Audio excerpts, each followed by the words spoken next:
Hey Sagittarius, how y'all doing? Welcome. We're going to be taking a look at your through my Litha seasons, summer solstice slash winter solstice, depending on where you are in the world, reading here. So I'm going to just jump right into the meditation, as usual. It was an interesting one. So I felt like it was a take on a story that I don't know the etymology of, but there's a story that goes, there was someone in a boat. I feel like there's a lot of different versions of this, but there was someone in a boat and the boat started to sink. And this person in the boat was suddenly drowning. And they were waiting for, God to come and save them. And in their mind, God was going to come down from out of the sky and save them, right? And it looked a certain way to them. And so while this boat is drowning, another boat comes up and says, "Hey, you're drowning. Do you want to get in a boat? Like, come on." And the drowning person says, "No, I'm waiting for God. God's got me. God's got me." And then someone comes by in, like another boat. It's like, "Hey," he goes, "No, God's got me." And there's several opportunities that come up to save this drowning person. And they say no to each one because they just have a fixed idea in their mind of how they're going to be saved. And so they end up, we can make another version where they end up finally getting the memo and getting on another boat. But I think how it really goes is they end up, drowning. And as they're drowning, they say, "God, why didn't you save me?" And God says, "I sent like 3 boats, like a plane." I sent all these different people to save you, but you weren't having it. So I do feel like that story, that's a version of it that was coming through in your meditation. But the version that came was that I was at a large body of water. It was nighttime, full moon above.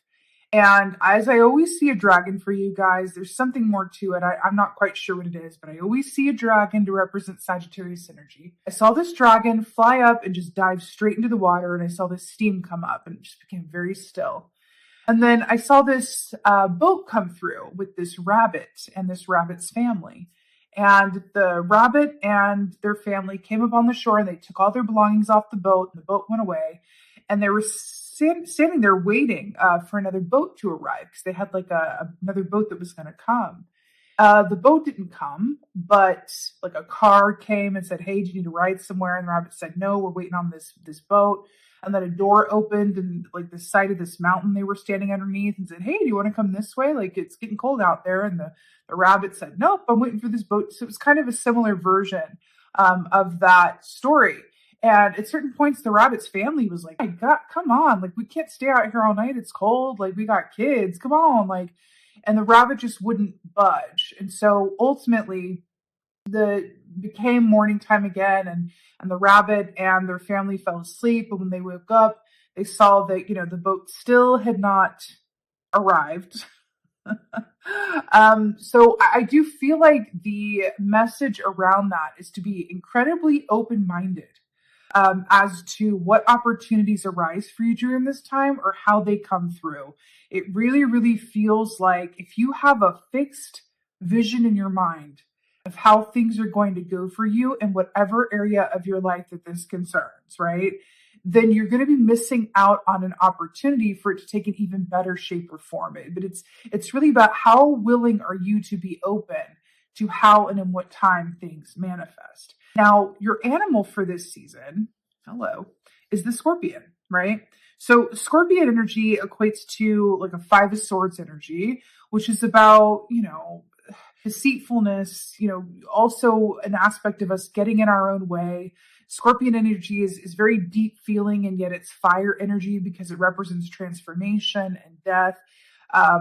So this is a very intense energy, but I find when scorpion tail is most activated, it's when they're not getting their emotional needs met. So there is, I do feel like a bit of advice around making sure that you get your emotional needs met during this time and not looking to others to meet them, but going about it for yourself, right?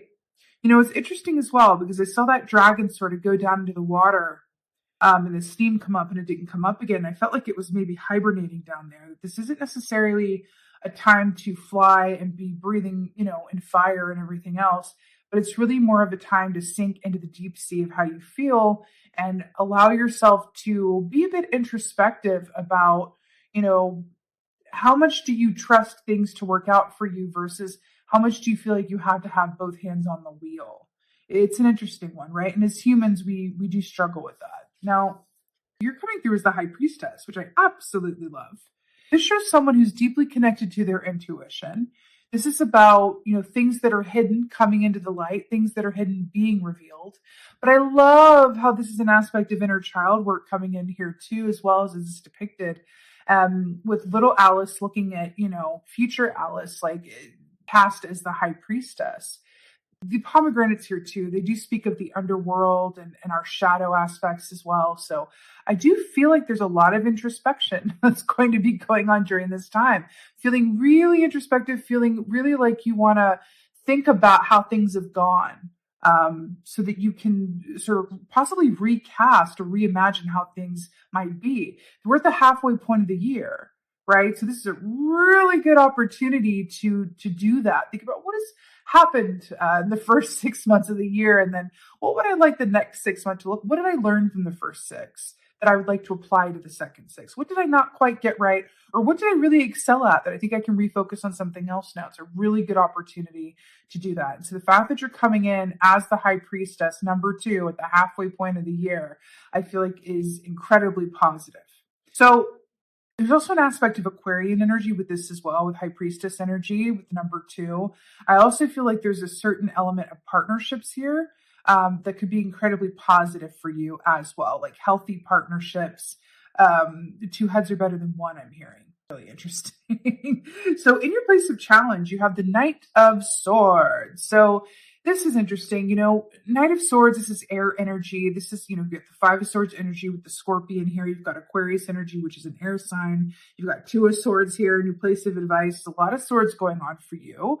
But I do feel like with the Knight of Swords, traditionally speaking, this is about some blunt truths. This is about some realizations that come in either in an unwelcome way or at an unexpected time.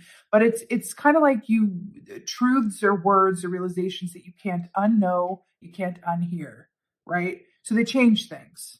They're words or realizations that change circumstances, that can also change minds. But I also feel like with this unicorn head here as well, that represents the judgment key in the tarot. So that's an energy around making peace with the past and allowing yourself to have the clean slate that you need to move forward and manifest new and different things, because you've either practiced forgiveness or acceptance in some way.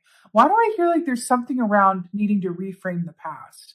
There's something in that's coming through as a challenge. And I feel like with Knight of Swords, reframing some aspect of the past is going to make a huge difference in what you manifest for the second half of the year. It feels incredibly important. Now, in your place of advice, you have the 2 of Swords. This is very similar. This is bringing together your head and your heart for equal conference, right? But in order to do this, there needs to be a willingness and an openness to see what's there. You know what I'm getting, especially with the high priestess, it's a 2 and a 2. When we meditate, we have to take our hands off the steering wheel, or else what's going to come through is us playing projection screen, like us running a projector where the movie in our mind is something that we write and direct and produce and star in. It's not actually coming from our higher self. It's not actually coming from our guides, the universe. It's really just our ego playing a movie for us on the movie screen of our minds. I can't tell you how common that is, but I can tell you that the difference is subtle, and the difference is usually in that your intuition is going to come through with something that your ego would not have thought of on its own. I'm just going to leave that there because I feel like it's different for every person.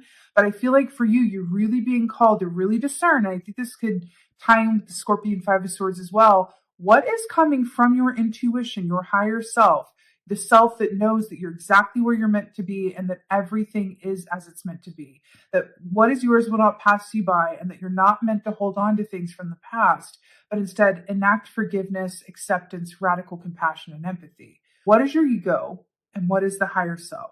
That is what's coming through as your advice during this time. I feel like it's going to make a huge difference Oh, look, the sign here says chair and Mad Hatter. So chair, that rabbit energy that I saw in the meditation as well. Let's talk about rabbit energy. Rabbit medicine is one of those ones where in its light form, it means something very different than in its shadow form. So light form, it's about fertility, abundance, good fortune, right? And its shadow form, it's about self-fulfilling prophecies, worst case scenario thinking that lead to manifesting the worst case scenario because you're putting so much intent and focus on it. So it's really something that is up to you. Again, this is a minor arcana.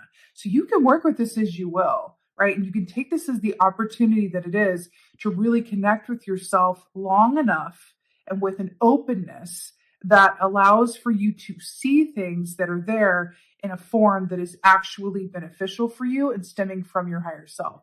It's like that rabbit kept thinking that this other ship was going to come in, and it could not accept that there were other opportunities there because they looked different than how it was expecting. So there's something about that's going to be coming up for you. How open are you to things happening differently or in a different time frame than you would hope or expect or think? Right? How much is your ego running the show versus how open are you to let the universe step in and take over the steering wheel? That's what's coming through. So now in your place of victory, you have the Empress. This could not be better. I love this so much. You know, this is a major arcana. You're coming through the High Priestess at number 2. This is number 3. So you've got 2 major arcanas here. Coming through is you and your place of victory, which I really love. So the Empress is about a gestation period. It's about birthing new circumstances. It's about pregnancy, either being pregnant with a new potential for yourself or new life. There's an aspect of this that says, I'm growing something that I can nurture, and I'm going to see the seeds, the fruits of labor. I'm going to sow these seeds and see the benefit of that fruit, but only if I'm willing to be patient for it and allow for it to occur, with input, but not under control. And there's a difference between those two things. I feel like that's the dance for this time period. See how she's like missing a shoe? See how Alice is like, let me get you together, girl. But she's like, oh, no, I don't like. Like there's a certain resistance here that I'm picking up on. But the victory, I think, comes with allowing yourself to be helped. There is an aspect of teamwork here, partnership, and also allowing yourself to, be okay with the fact that one shoe doesn't fit exactly like you thought it would. Something in that for you. So in your place of outcome, it's beautiful because it's you as a fire sign in your feminine form. You are the Queen of Wands. This Queen of Wands for me is a lot like the Empress. She's all about creativity, but she's also confident. She is confident enough to allow things to come to her and trust that however things go, she's going to be able to work with it. There's also this energy, even though she does represent the spring, that these sunflowers here, which are very summer, right? So this is really beautiful here. There is this energy of the sun coming through with her that says, being in a position of an outcome says that I am able to claim the confidence that I need to trust that not only will I be able to work with whatever comes to best benefit, but that I'm exactly where I need to be at all times when I link in with divine direction and not the directives of the ego self, right? When the Queen of Wands is in reversed, when the Queen of Wands is in reverse, she's very demanding. She trusts no one. Her tagline would be like, if you want something done right, you've got to do it yourself, right? So the fact that this is coming up the outcome says to me there might be some moments during this time where you might experience that shadow energy of feeling like you need to be in control or feeling like you need things to happen a certain way or in a certain time. But if looking at it in an upright way, you're going to have a much easier time of things and stay away from this 5 of Swords getting in your own way energy by allowance, trust. Someone told me once, and I found this to be quite true. She's a therapist that I knew briefly for a time. And she told me that I was talking to her about, patience. And I said, what is your take on patience? How does one achieve patience? And she said, patience is the product of confidence. Because if you are confident in yourself, in your path, then you could be patient. And that has always, I just got shivvies, that has always stuck with me. And I feel like as a fire sign, by the way, I'm a Sagittarius rising. So like I and I have what is it called? I always forget in astrology what it's called. Let me know in the comments, but it's where you have it starts with the C. It's where you have a cluster of planets like in a certain sign. I have a lot of Sagittarius energy working for me. So I really do understand like this aspect of patience and timing, and how difficult it can be to temper that passion into something that is constructive, rather than, self-effacing or getting in our own way, right? So I do feel like there's something to that in the outcome where it's like you have the confidence. Like she's not up on the prowl. She is sitting and ready for, for dinner or her blessing, whatever it is, to come to her, right? And the fact that her ribs are showing, I feel like maybe she's been there a little while, but it doesn't matter. You know what I mean? It actually is really beautiful, and I'm really drawn to the color pink and purple as it's being mirrored here. There's a lot of pink and purple here. So it's all about the crown chakra being connected to your intuition, and the pink with the green, which is the heart chakra, steeping into that trust and knowing. And remember, if you have confidence, then you can be patient, right? Confidence. I'm exactly where I'm meant to be. What is mine will not pass me by, right? I'm operating in divine timing, all of those things. So in your beautiful oracles here, this is the Seasons of the Witch Litho Oracle, which I'll be recommending in the newsletter. So good. You have two for one here. So your first one is wand making. Maria, hold it up here. With a flick of focus, you will come to see a vision realized. I mean, hello. With a flick of focus, you will come to see a vision realized. How I take that is a flick of focus. I mean, it is kind of like a snap of the wrist, but a flick of focus, I feel like, is being willing to flick that wand and allow yourself to work with the energy as it is. This is about divine flow and energy. This isn't about asserting your will like a magician. No, this is like high priestess, allowing yourself to work with what is for the greatest alchemy. And that's what I feel like the advice is here for you. And it's really beautiful. With a flick of focus, you will come to see a vision realized. See, looking in the mirror, her eyes are covered there with the Two of Swords. There really is about something coming into manifestation for you that feels incredibly positive. Then you have Rewild. I love this so much. And let your soul's garden grow wild, setting yourself free and allowing mysteries to surprise you. Wow. I didn't read that when I pulled it. Letting mysteries to surprise you. I mean, hello. Let your soul's garden grow wild, setting yourself free and allowing mysteries to surprise you. Does she not look like she's living her best life and just open to however and whatever comes?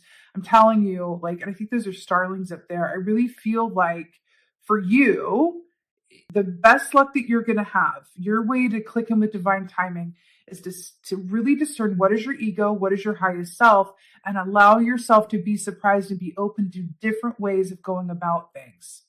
Maybe there's something on your list of things to do and you move the last one to the front. Maybe you switch something around. Go with the divine flow. That is how you harness your magic and you temper that natural fire that you have as a Sagittarius to work in your favor, right? There's something about this Sagittarius that could end up with this Empress and Queen of Wands quite magically for you, where you are a magnet and attracting all of these things towards you versus wasting all of this energy running around in circles trying to make things happen in a certain way, right? Release control. Therein lies your magic. That's what it is, okay? Really stunning though, Sagittarius. It's really beautiful. I feel like what's coming on the other side of this, I'm hearing it's like right after this would really be a time of great abundance. And really, I'm hearing the word gratitude. I think you're going to have a lot to be grateful for coming. It's really just about working with this time as a blueprint to your best advantage, right? Really beautiful. So with that being said, I so hope that this helps and resonates. Let me know in the comments below how you're doing, how you feel about this reading. I'm so happy to be back with you guys. I've been back with you guys for a little bit, but now I am back home in my adopted country of the UK. I am visa approved and back to home base with Crow here in my natural setup. So thank you guys so much for your patience and staying with me through, transitional period here. I really appreciate it. I'll be doing a video soon, just updating you guys and letting you know how all that came to pass, all the good on a new segment of This Is Me. With that being said, just thank you guys as always for being here. And most of all, thank you for being you. And be well. Until next time.